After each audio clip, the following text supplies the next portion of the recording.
Boas tardes e gracias pola asistencia de todos os presentes. Todo acto destas características exixe facer unha breve mención de todas aquelas persoas ou entidades que dunha ou doutra forma teñen contribuído a facer posible esta publicación. É por iso polo que quero empezar agradecéndolle á Consellería de Pesca a publicación do meu proxecto final de carreira. Tampouco pode faltar mención á colaboración prestada por este museo, así como por a Capitanía Marítima de Bueu e as asociacións As Lagoas e Os Galos. Entre as persoas que colaboraron no estudio, quero agradecer en primeiro lugar a José María de Juan, aquí presente, e dicir que, como xa dixo el que foi director do proxecto, a colaboración e o apoio que me prestou durante toda a investigación. E, ademais, debo agradecerlle que tivo a amabilidade de realizar o prólogo da obra. Tamén debo mencionar entre os particulares que colaboraron no estudio os carpinteiros de Ribeira, os señores Benigno, Marín, Curro e Benito, e os mariñeiros Manuel Costas e Salvador, e polos antecedentes do seu traballo sobre a embarcación a Manuel Aldao, sen esquecerme de Manuel Cerviño, aquí presente, que, se ben non é un experto na materia, sí que ten moita experiencia sobre temas de investigación. En todo momento me orientou e sempre me animou a documentarme o máximo posible. A todos as máis sinceras gracias. Primeiramente, debo explicar os motivos por os que escollín este tema para o meu proxecto final de carreira. Ante todo, tiña a obriga académica de realizar un traballo e non quería que este traballo resultase en balde. En segundo lugar, son un gran aficionado ás embarcacións tradicionais e a carpintería de Ribeira. Isto unido ao feito de ser o veciño de Bueu levoume a escoller o bote polveiro como tema para o meu proxecto final de carreira. Ao principio, cando comecei a investigación, quería ofrecer un enfoque basicamente técnico. Isto é, realizar un traballo vertebrado en planos e cálculos, onde as cuestións etnográficas e culturais ocupasen un papel testemunhal. Sen embargo, xa nos primeiros intres de traballo, me decatei de que a documentación escrita sobre o bote polveiro era moi escasa, así como tampouco existía un tratado que recollese a actividade da carpintería de Ribeira en Galicia. Dicir que os libros que hai sobre carpintería de Ribeira, construcción de amateur de barcos en madeira, son, na súa maioría, traducións de libros ingleses e franceses. Todo isto obrigoume a realizar un importante traballo de campo. Para esta investigación apoieime en dous pilares fundamentais. Por un lado, os propios carpinteiros de Ribeira, os que traballaron, que realizaron os botes, e os mariñeiros, en fin, toda a xente relacionada co bote polveiro. E outra fonte de información foi o propio bote. Isto obrigoume a localizar e documentar todas as embarcacións desta tipoloxía que existen, e que eu clasificaría en dous grupos: os botes orixinais, que se conservan en diferentes museos, e as reproduccións promovidas por diferentes asociacións culturais e a Xunta de Galicia. Temos aquí en pantalla o bote Galicia, que é o que está exposto neste museo. Comentar que, inda que podemos ler o nome de Manolo no seu costado, o folio 669, que é o que ten esta embarcación, no libro de registro de Capitanía Marítima de Bueu, aparece o nome de Galicia. Personalmente considero que é un nome máis apropiado para unha embarcación. Este bote auxiliar Correiro, que non figura o folio número 11 de Bueu, que se corresponde a unha traíña construída en Cela alrededor do 1900. Este bote podemos ver que está en bastante mal estado de conservación. A seguinte embarcación é o Anaco, unhas formas un pouquiño peculiares, pintado uns colores rechamantes. Este bote é o Volador, que se atopa en depósito no Museo da Mariña en Ferrol. Decir que é o bote que aparece recollido no libro de Stefan Morling, Las embarcaciones tradicionales en Galicia. Como podemos ver, sufreu unhas reformas importantes na súa cuberta, así como están retocadas a roda e o codaspe. O timón tamén é novo. O que conserva original, pois, é o casco, non?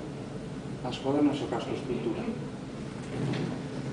Este bote José, que é o que se atopa no Museo Marítimo de Barcelona, foi doado a este museo por José María Masó, xunto cunha adorna tamén de Bueu. Un total de 6 botes, cunhas medidas moi similares, en torno aos 4 metros de eslora. A reproducción son, en primeiro lugar, o rebello, que foi realizado na Escola Taller Aisola de Marín, por redor do ano 95, máis ou menos. Para ese bote, parece que non podedes ver, usouse como base ese bote tan desfeito que podemos ollar anteriormente. É unha copia. De feito, no bote ese ainda se poden ollar as marcas do lápiz, que usaron para marcar as cuadernas. Este bote é o Lagoas, construído no taller de Purro, que está entre nós. A súa construcción foi promovida por a Asociación As Lagoas, cunha subvención da Xunta de Galicia, e actualmente atópase cedida a Asociación Os Galos. Este é o bote Os Galos, tamén construído no taller de Purro. É o maior de todos os botes que existen na actualidade, cunha eslora aproximada de 6 metros. Comentar que a súa construcción coincideu coa realización do meu estudio, o que me permitiu realizar un seguimento de todos os procesos constructivos. Comentar que tanto este como a anterior embarcación construíronse usando de base un medio casco do señor Benigno. Este é o último dos botes que está a ser construído na Escola Obradoiro Mar de Vigo. Estas fotos foron tomadas hai 2 meses, aproximadamente, e supoño que a día de hoxe estará rematada. En total, 4 botes que, sumados 6 anteriores, fan un total de 10. Un número relativamente pequeno se temos en conta o importante número que acadaron nas nosas costas.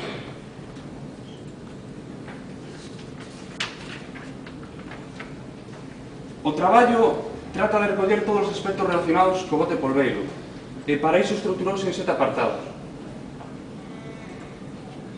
Unha breve introdución con referencias á historia das capturas do polvo. Debo agradecerlle aquí a colaboración prestada por Cerviño, un experto en temas de pesca e de conservación. A arquitectura, o seguinte apartado, que é o lugar de descripción das diversas pezas que forman o bote, así como das súas formas. Cara ao final da exposición falaremos un pouquiño máis en profundidade sobre as formas do bote polveiro. E a construcción. Este, para min, é sin dúbida o capítulo máis relevante. Nel narrase paso a paso todos os procesos. Quero aproveitar este intre para agradecerlle a Purro e a Benito a paciencia que tiveron comigo durante as visitas case que diarias durante o tempo que durou a construcción desta embarcación. Dicir que realmente esta foi a única maneira de entender e comprender o que é o oficio da carpintería de Ribeira, poder transmitir e describir todos os procesos. Das diferentes formas que hai de empezar unha construcción, sin dúbida a empregada por Purro para esta construcción é a máis intuitiva. Vemos na esquina primeiro a elección da madeira, elaboración da quilla, a cama, e aquí está para min o eixo fundamental desta construcción, o que é o embarrotado. Podemos ver o bote coa quilla e unhas falsas cuadernas de construcción en uns barrotes que definen as formas do bote. Aquí, neste punto, é onde se fixan os volúmenes, as formas do bote polveiro. Por iso é tan importante este paso. Podemos ollar aí retocando un dos barrotes para afinar un poquinho máis as formas.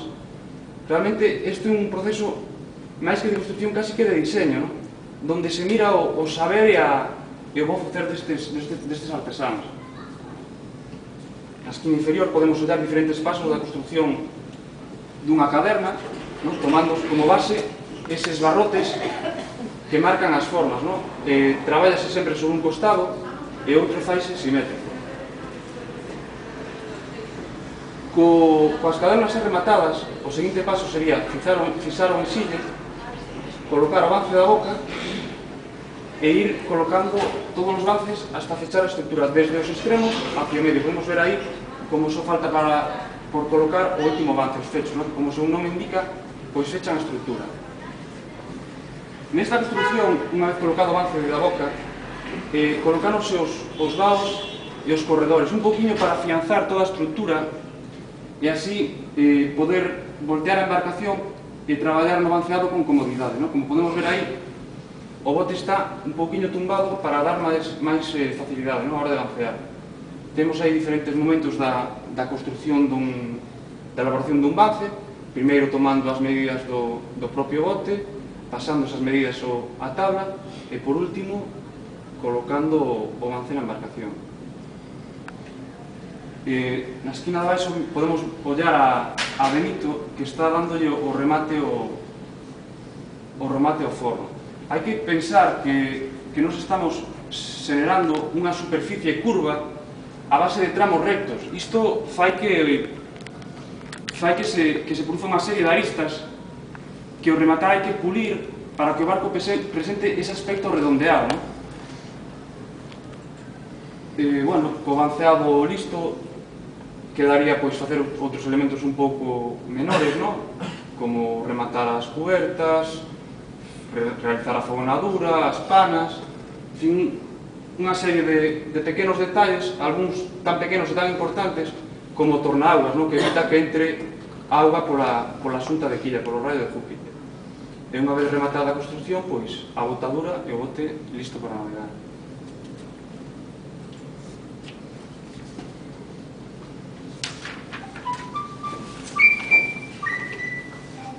A propulsión ao verno é o apartado que trata das formas da vela, o timón e os remos, así como dos seus usos. Unha das cousas que máis gratamente me sorprendeu neste tema foi comprobar como o señor Perrincho, podemos ver aí nas imaxes, se lembraba perfectamente das formas da vela guai.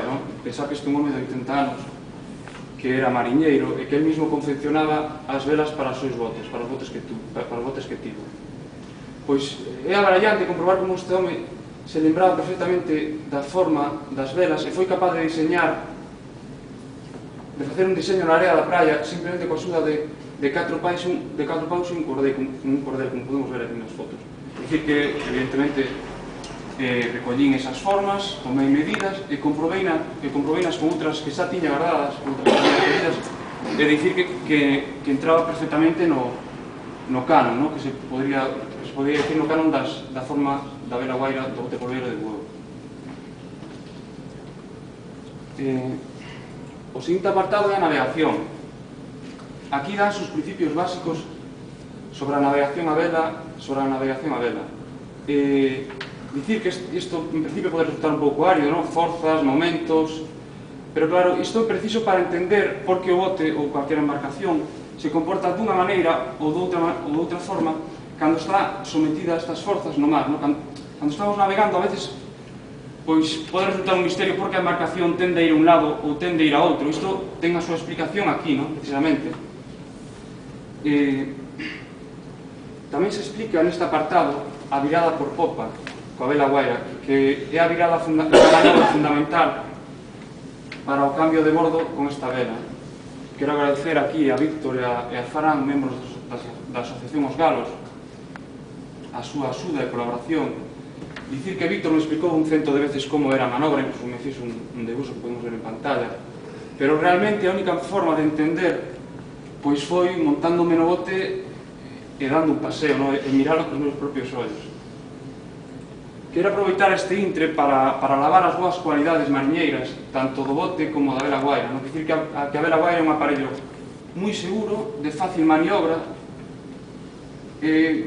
Non sei, resulta un pouco extraño comprobar que, ver que no mundo das embarcacións tradicionais ten pouca relevancia.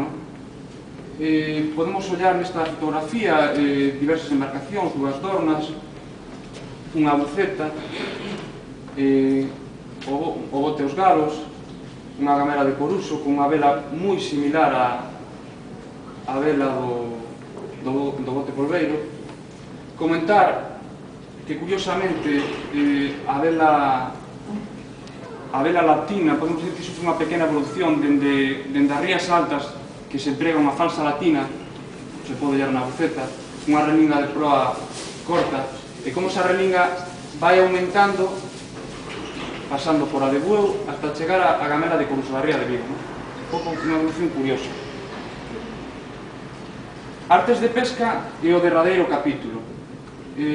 Aquí, pois, atopeime con cousas bastante curiosas e chamativas, como, por exemplo, pois atopar poutadas, nos dos días, un ancla de pedra. Quen pode usar iso? Pois, sin embargo, atopeinas en diferentes puntos. Na esquina superior, unha poutada na praia de Coruso, abaixo unha poutada na praia de Loira, e incluso atopar cebeiros. Podemos hallar aí un cebeiro que atopei no Grove. Curioso, sobre todo, se pensamos que a pesca do polvo, digamos, recreativa está prohibida. Pero, sen dúbida, o máis rechamante foi comprobar como hoxe en día se emprega ainda o molinete manual para coller ameixas co rastro, algo pois chamativo. E sobre todo algo que acontece pois diante nos. Esas fotos son tomadas na praia da Banda do Río. Xa o último do libro son os anexos, que é un pouquiño caixón desastre, onde se recollen aspectos que non se contemplaron anteriormente e se profundizan noutros. Destacar aquí unha ficha técnica de todos os botes consultados, con datos, fotografías e planos dos mesmos, así como unha relación de botes polveiros do libro Rexistro Capitanía Marítima de Bueu. Pero, sen dúbida, o que lle dá máis colorido, incluso máis relevante, son as fotos, que teñen aquí o seu lugar. Estas fotografías tratan un pouco de reflexar todos os aspectos relacionados con esta embarcación, e agradecer a Asociación As Lagoas e Os Galos que me facilitaron fotografías, e, como non, a Víctor, a Purro e a Benito, pois, modelos das mesmas, que se prestaron a ser fotografiados sin ningún problema. Por último, vou tratar de describir brevemente como é o bote polveiro. Trátase dunha embarcación da familia da lancha de relinga galega. Por ese tema comparte con ela numerosos detalles da súa arquitectura e hasta unha certa semellanza, pero a pesar disto é unha embarcación única e diferenciada. A súa eslora está comprendida entre os 3 e os 7 metros, sendo a medida máis habitual de 4,5 metros. O elemento máis relevante é a súa relación eslora-manga, que presenta un valor moi baixo, próximo a 2. Isto lle confire un aspecto redondeado, incluso podríamos dicir que de cáscara de noz. Como podemos olhar na fotografía, o bote Lagoas ao lado dunha adorna, e como dá esa sensación de cáscara de noz. As súas formas son redondeadas e presentan unha sección media en forma de U. A distribución do espacio interior resulta similar ás de outras embarcacións tradicionais galegas, como a Dorna Meca ou a propia lancha de relinga.